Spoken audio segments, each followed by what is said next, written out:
Alhamdulillah ada sikap baik ya. Iya. Sebelumnya terima kasih banyak kepada teman-teman semua sudah menyempatkan waktunya pada hari ini.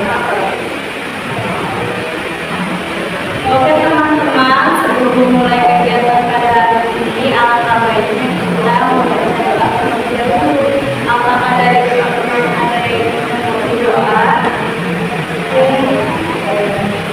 Sebelum mulai detik ini, marilah kita membaca doa. Berdoa mulai. Berdoa selesai.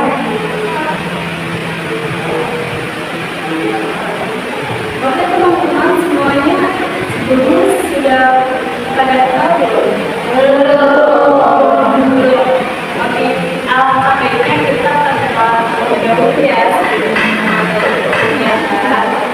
Jadi nanti kita buat game menyebutkan nama sama hobi. Contohnya nih, nama saya Uyun, hobi saya berenang.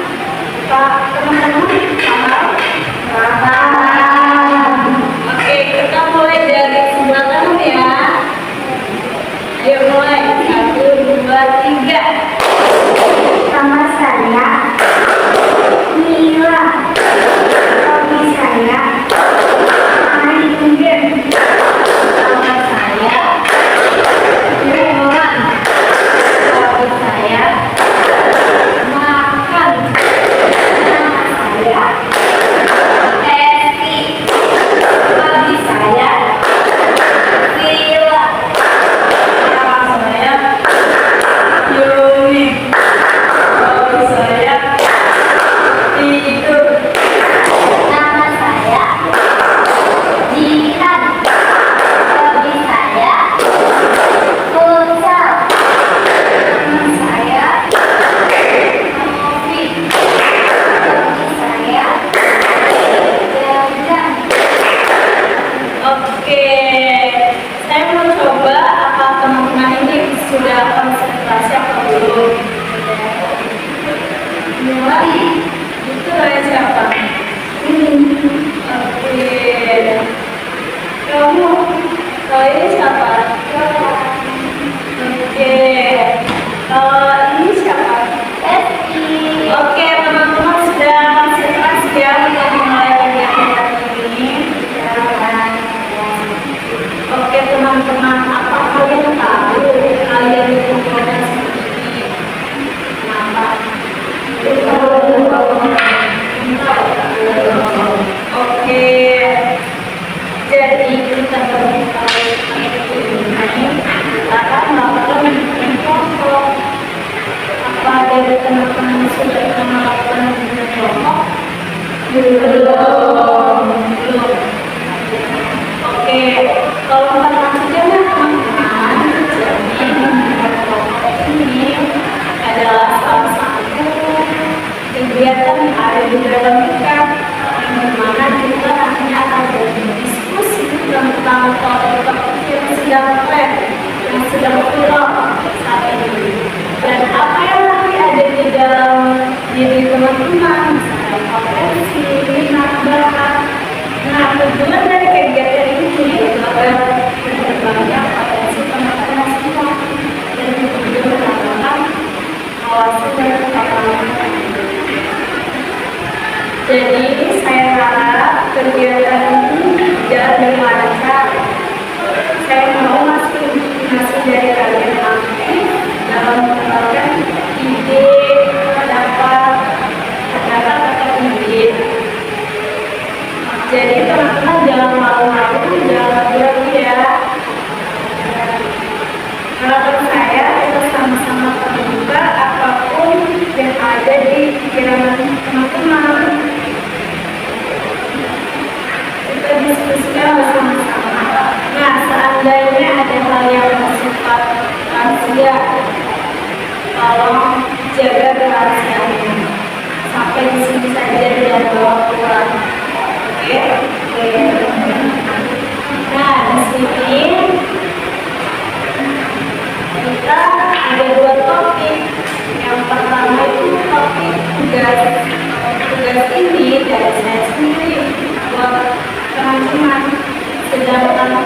bebas itu dari teman-teman semua. Teman-teman memilih topik apa? Topik tugas atau topik bebas? Topik bebas.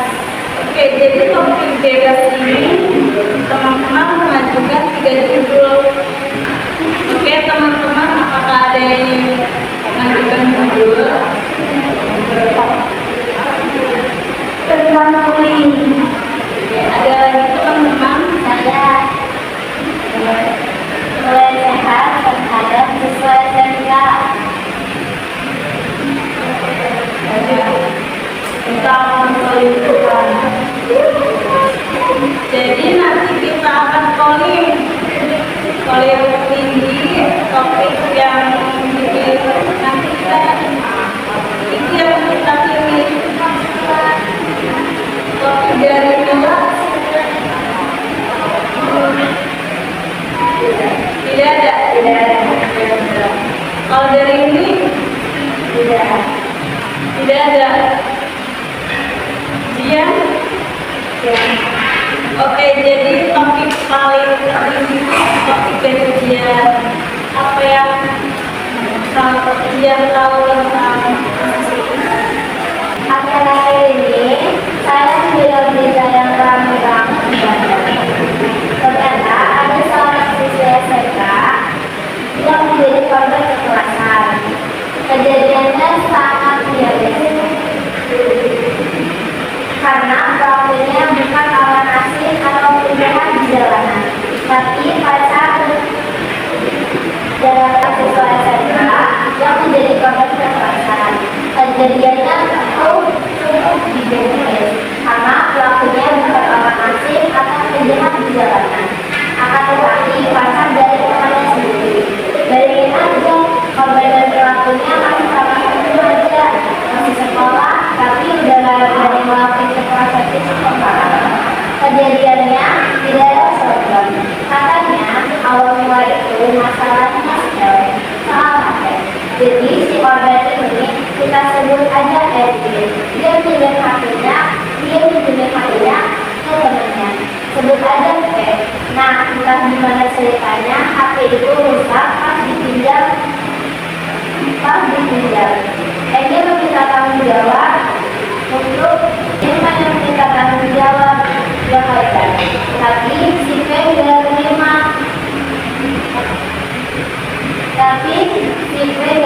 Disalahin, malah debat. Lalu pacar P namanya kita sebut aja FM datang dan langsung marah-marah. Bukannya dari selesai masalah, dia malah menyerang Emily dan menusuk politiknya dengan benda tajam. Karena kecil, setelah kejadian itu, korban langsung dilarikan ke rumah sakit dan pelaku sempat kabur, tapi akhirnya ketangkap polisi juga. Nah, dari kasus ini saya jadi pikir, kenapa sih anak-anak sekolah sekarang gampang banget emosi dan melalui kekerasan buat menyelesaikan masalah. Padahal ini itu biasa diselesaikan dengan cara ngobrol baik-baik. Tapi kenyataannya banyak dari kita yang belum bisa mengelola emosi. oke, bagus ya. Apa dari teman-teman ada yang menanggapi? Menurut saya, kenapa kekerasan kayak gini bisa terjadi? Pertama, karena anak-anak sekarang itu gampang terjadi trauma dari kejadian yang menormalisasi kekerasan. Jadi orang jadi kayak yang kedua, lalu lingkungan juga besar. Kalau obrolannya sama-sama orang yang suka ya bisa keterlaluan, terus melulu juga, banyak ngomong saja tua dan tua. Jadi sama-sama anak-anak sekarang lebih sering sih, jadi ada ngobrol. Jadi pas mereka punya masalah, mereka simpan sendiri terus semuanya dalam bentuk kekerasan. Oke, bagus ya. Apa sih dampaknya dari masalah itu? Menurut saya dampaknya besar loh.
masih sekolah, tapi udah berani ngelakuin kekerasan fisik yang sangat parah.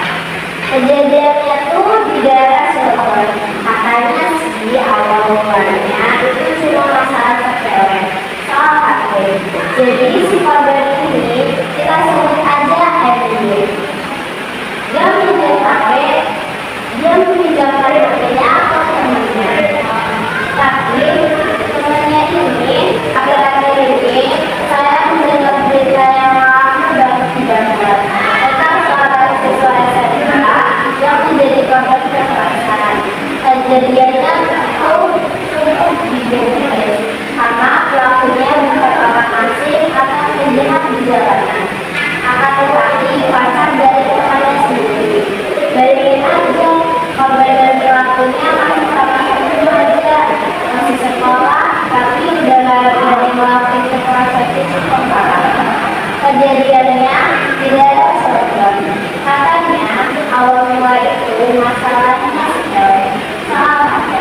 Jadi si korban ini kita sebut aja Edwin. Dia pinjam HP-nya ke temennya. Sebut aja P. Nah, entah gimana ceritanya HP itu rusak pas ditinggal. Dia meminta tanggung jawab untuk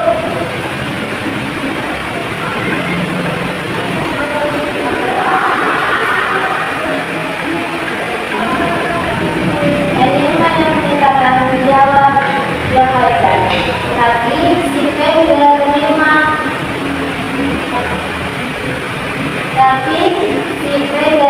Disalahin, malah debat.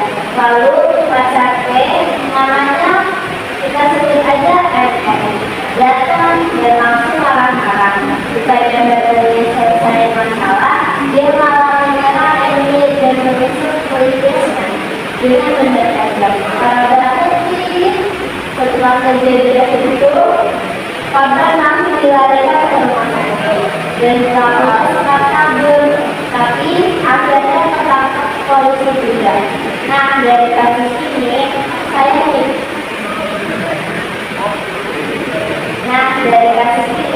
saya jadi pikir, kenapa sih anak-anak sekolah sekarang gampang banget emosi dan melalui kekerasan buat menyelesaikan masalah.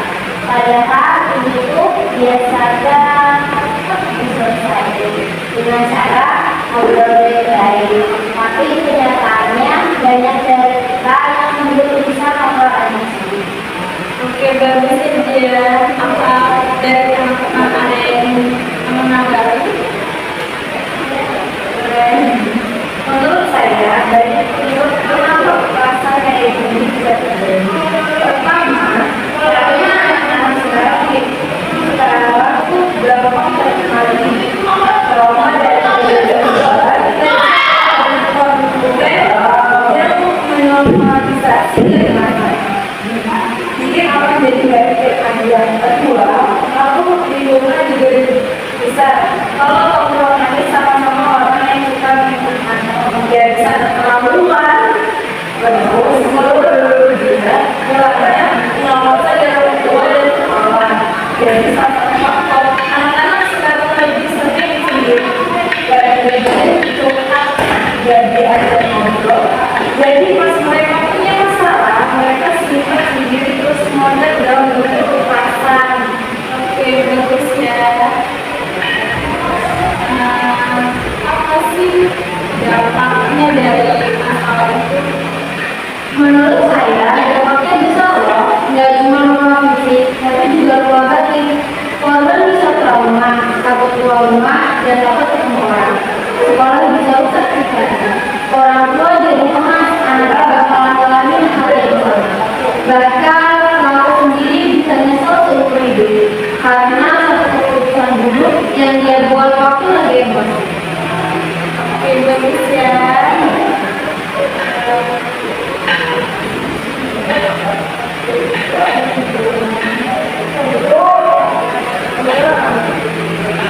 Ada yang ingin menanggapi?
Jadi ada seorang siswa SMK tersebut berinisial LD diduga menjadi korban penganiayaan.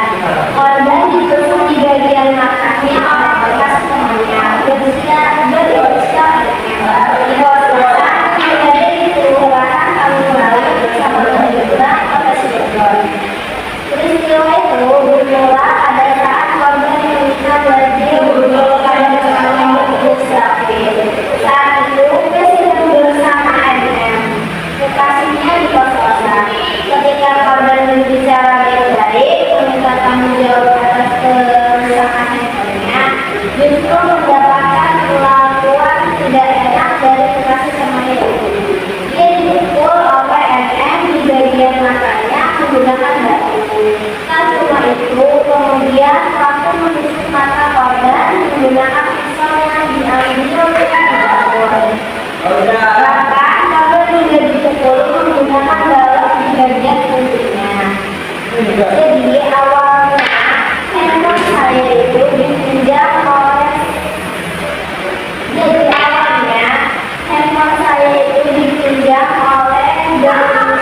itu. Kemudian rusak.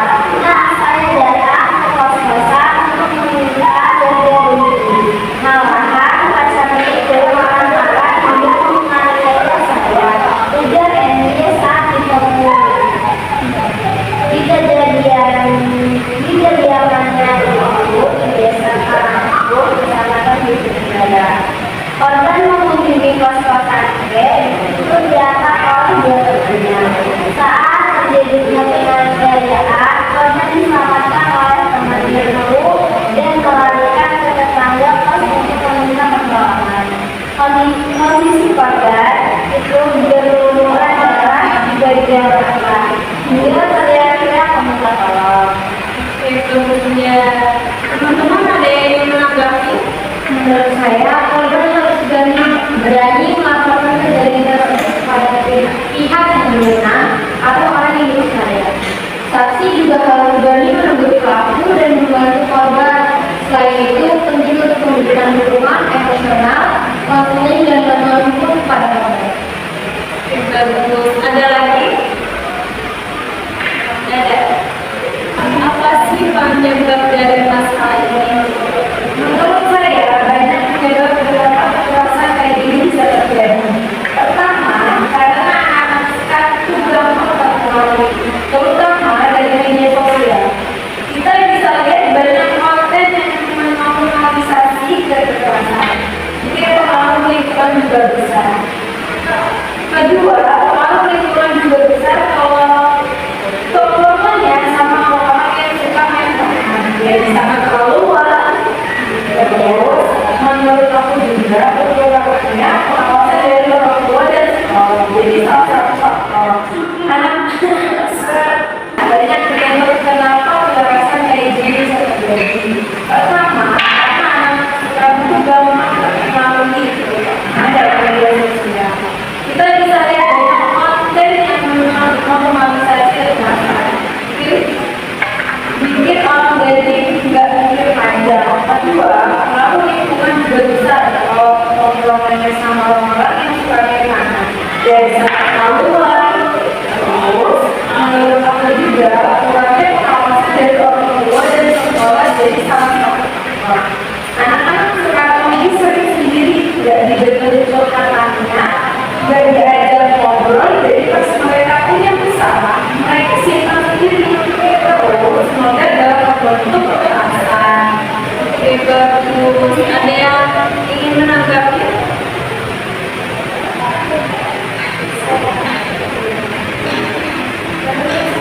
Solusi dari masalah ini bisa cuma dari semua harus dari sekolah harus lebih aktif dan kita semua belajar tentang ini.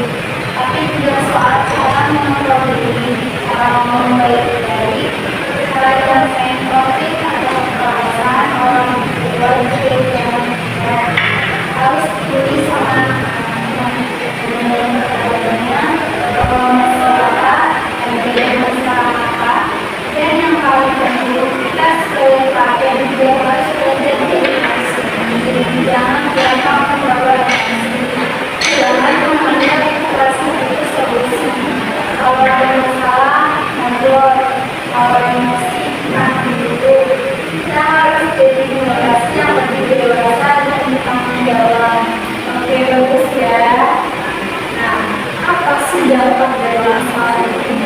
Menurut saya, dampaknya bisa loh.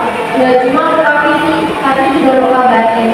Korban bisa trauma, takut keluar rumah, dan takut ketemu orang.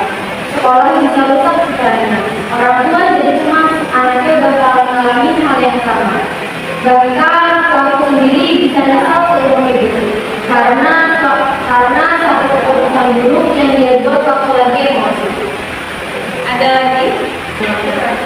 Terus menurut aku juga kurangnya pengawasan dari orang dari sekolah. Anak-anak sekarang lebih sering sendiri, nggak pernah cerita, jadi emosi itu dapat kayak ya secara tiba-tiba. Apa sih solusi dari masalah ini? Menurut saya, solusi dari masalah ini nggak bisa cuma dari satu pihak, harus dari semuanya. Sekolah harus lebih aktif masih bimbingan, bukan cuma pelajaran akademik, tapi juga soal cara mengelola, cara ngomong baik-baik, cara penyelesaian konflik tanpa kekerasan.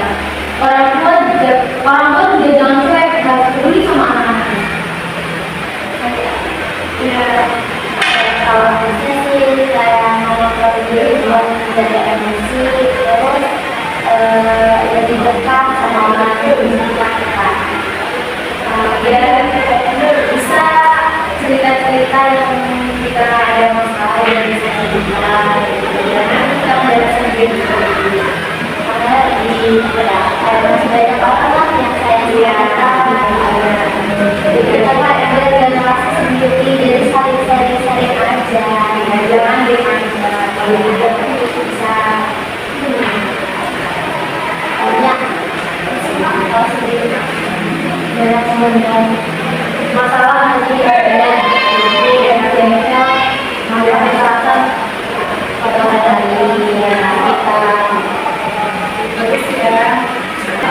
Apa kesimpulan dari yang kita bisa dari Kasus kekerasan di kalangan anak SMK di dunia adalah hal yang membuat kita semua kita harus sadar bahwa masalah emosi, pergaulan dan komunikasi itu penting banget buat dijaga. Kalau kita bisa belajar mengendalikan diri, bisa selesai masalah kayak gitu, gak bakal terulang lagi. Mari sama-sama jadi pelajar yang lebih bijak dan saling menjaga satu sama lain. bagus? Teman-teman, apa sih dan pesan pada akademi ini? Pesan saya sih bahwa kita harus punya kesadaran yang tinggi sih, karena tindakan tersebut adalah pelanggaran serius dan tidak boleh ditoleransikan. Saya sih kayaknya harus lebih belajar cerita lagi ke orang yang ada di sekitar kita, terus harus jadi orang yang lebih terbuka lagi. Intinya jangan menyebut masalah itu pada diri sendiri, kan masih banyak orang yang saya kenal. Bisa tuh profesor aja Nah, teman-teman, kita kan sudah melakukan kelompok mereka ini. Kapan teman-teman bisa melakukan bulan depan ya? Iya. Nah, teman-teman, kan di kelompok ini kita sudah lakukan yang ada